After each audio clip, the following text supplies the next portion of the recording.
Let us introduce some basic operations on sets. So essentially these are ways to build new sets from old sets. So the first operation is going to be the union of a set. So what is the union of a set? So if you had sets A and B, their union is going to be all the elements that are in A or in B, right? So let's write a little example here. So let's say you have the set 1, 2, 3, and you take the union with the set 3 and 4. So this is going to be the set of all the elements which appear on one side or on the other side. So one way to do that is you could just throw all of them in there. So you do 1, 2, 3, 3, 4. So essentially you copy paste everything that's here inside, and then you copy paste everything that's here inside.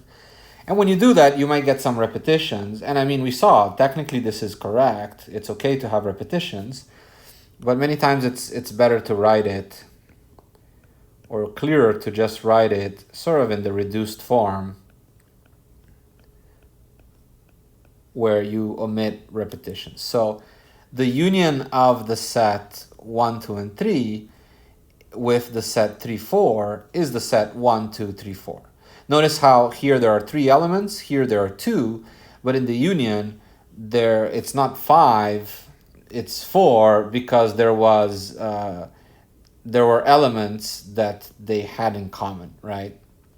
So yeah, so this is the union of two sets.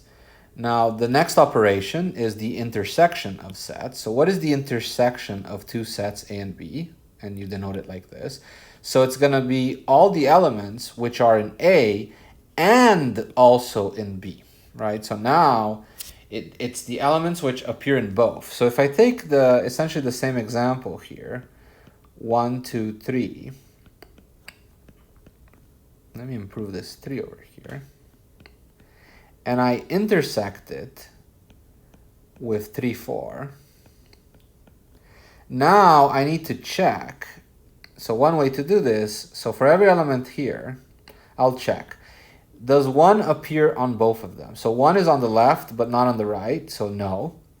Does 2 appear in both of them? So 2 is on the left but not on the right, so no. Does 3 appear on both sets? Yes. 3 is on the left set and 3 is also on the right set. So that means that it does belong to the intersection.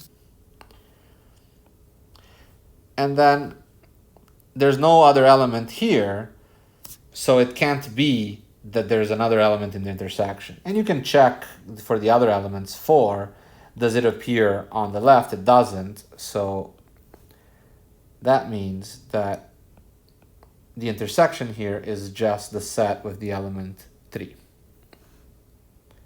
Okay. With the element 3. Another operation is the difference. So the difference of two sets. So set A minus B. So it's going to be all the x's that are in A but are not in B. So you need to essentially everything that's in A but not in B. You need to remove it if it's in B, essentially. So again, using the same two sets as an example. If you take the set 1, 2, 3, and you take the difference with the set 3 and 4, then this is going to be all the elements in A. So, but they also cannot be in B. So, is 1 in A? Yes. Is 1 in B here? No. So 1 is part of the difference. Is 2 an element here in A? Yes. Is 2 in B? No. So then 2 is also here. Is 3 in A? Yes. Is 3 in B? Yes. Since 3 is also in B, we cannot include it. And that's it. So the difference between the set 1, 2, 3 and the set 3, 4 is the set 1, 2. And finally, there's such a thing as a complement. The complement is going to be sort of a difference with respect to a universal set, right?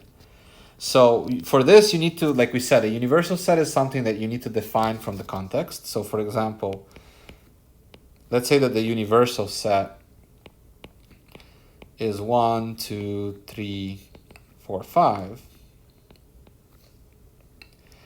And let's say that A is the set 2, 3.